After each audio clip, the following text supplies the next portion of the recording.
Carrom board খেলা ও carrom board তৈরির আশ্চর্যজনক প্রক্রিয়া। ক্যারাম বোর্ড একটি জনপ্রিয় ইনডোর গেম বোর্ড যা বিশেষ করে ভারতীয় উপমহাদেশে ব্যাপক জনপ্রিয়। এই খেলা সাধারণত 4 জন বা 2 জন মিলে খেলা হয়, যেখানে খেলোয়াড়রা বিশেষ স্ট্রাইকার দিয়ে বোর্ডের উপর ছড়িয়ে থাকা পিসগুলো নির্দিষ্ট পকেটে পাঠানোর চেষ্টা করে। যদিও এটি খেলার দিক থেকে সহজ মনে হতে পারে, তবে খেলার সময় কৌশল, মনোযোগ এবং ধৈর্যের প্রয়োজন।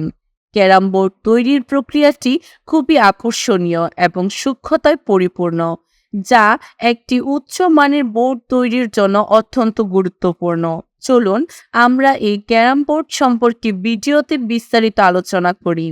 ক্যারাম বোর্ড খেলা সাধারণত 18x18 বা 24x24 ইঞ্চির বর্গাকার বোর্ডের খেলা হয়। বোর্ডের 4 কোণে 4টি পকেট থাকে, যেখানে খেলোয়াড়দের লক্ষ্য থাকে নিজেদের পিসগুলো পকেটে পাঠানো। এই খেলার 2টি প্রধান উপাদান হলো পিস এবং স্ট্রাইকার। সাধারণত পিসের 3টি ধরন থাকে: সাদা, কালো এবং লাল, যা রানী নামে পরিচিত। খেলোয়াড়রা পালাক্রমে স্ট্রাইকার ব্যবহার করে বোর্ডের উপর পিসগুলোকে পকেটে পাঠায়। ক্যারাম খেলার মূল লক্ষ্য হলো খেলার আগে নির্ধারিত পয়েন্ট অনুযায়ী সর্বোচ্চ পয়েন্ট সংগ্রহ করা। পিস পকেটে পাঠানোর নির্দিষ্ট পয়েন্ট দেয়া হয় এবং রানী পকেটে পাঠানো হলে অতিরিক্ত পয়েন্ট যোগ হয়। তবে রানীকে পকেটে পাঠানোর পর খেলার নিয়ম অনুযায়ী রানীর সঙ্গে একটি সাদা বা কালো পিস পকেটে পাঠাতে হয়, যাকে কভার বলে। এই খেলার মাধ্যমে খেলোয়াড়দের কৌশল, লক্ষ্য এবং স্থিতিশীল মনোযোগে উন্নতি ঘটে। ক্যারাম বোর্ডের তৈরি প্রক্রিয়াটি শিল্পসুলভ এবং অত্যন্ত যত্নের সাথে সম্পন্ন করা হয়। প্রতিটি ধাপে নির্ভুলতা এবং মান নিয়ন্ত্রণের জন্য বিশেষ মনোযোগ দেওয়া হয়, যাতে বোর্ডটি খেলার উপযোগী হয় এবং দীর্ঘস্থায়ী হয়। ক্যারাম বোর্ড তৈরির প্রথম ধাপ হলো উচ্চমানের কাঠ নির্বাচন করা। সাধারণত পাইন, বার্চ বা চেরি কাঠ ব্যবহৃত হয়, কারণ এটি টেকসই এবং মসৃণভাবে পালিশ করা যায়।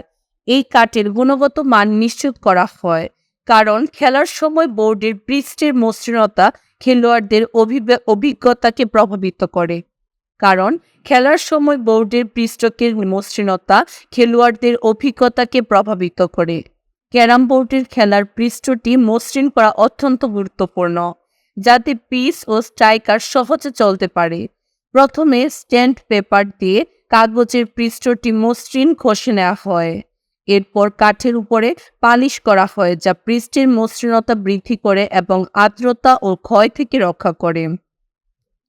ক্যারাম বোর্ডের 4টি কোণে 4টি পকেট কাটা হয়, যেখানে পিসগুলো গিয়ে পড়ে। সাধারণত এই পকেটগুলো 2 ইঞ্চি ব্যাসের হয় এবং খেলার নিয়ম অনুসারে নির্দিষ্ট মাপে তৈরি করা হয়। পকেটগুলোর প্রান্ত মসৃণ করে পালিশ করা হয়, যাতে খেলার সময় কোনো অসুবিধা না হয়। প্রান্তে কার্নিশ যোগ করা হয়, যা খেলার সময় স্ট্রাইকারের মসৃণ চলাচল নিশ্চিত করে। এই কার্নিশগুলো ঠিকভাবে পালিশ করা হয়, যাতে স্ট্রাইকার পিসের উপর ভালোভাবে প্রভাব ফেলতে পারে। ক্যারাম বোর্ডের উপর একটি বিশেষ পাউডার ছিটানো হয়, যা খেলার সময় পিস বা স্ট্রাইকারের গতিবিধি মসৃণ করে। এই পাউডার সাধারণত বোরিক পাউডার, যা পৃষ্ঠের মসৃণতা নিশ্চিত করে এবং খেলার অভিজ্ঞতা আরও উন্নত করে। ক্যারাম বোর্ড খেলা এবং এর তৈরির প্রক্রিয়াটি অত্যন্ত যত্নের সঙ্গে এবং নির্ভুলতায় পরিপূর্ণ। এটি একটি সাধারণ ইনডোর গেম হলেও এর প্রতিটি ধাপে কৌশল, নিয়ম এবং মসৃণতা নিশ্চিত করা হয়, যাতে খেলোয়াড়রা একটি নির্ভুল খেলার অভিজ্ঞতা পায়। ক্যারাম বোর্ডের এই আশ্চর্যজনক তৈরির প্রক্রিয়া একটি শিল্প, যা বোর্ডের গুণমান এবং খেলার মজা বাড়িয়ে দেয়।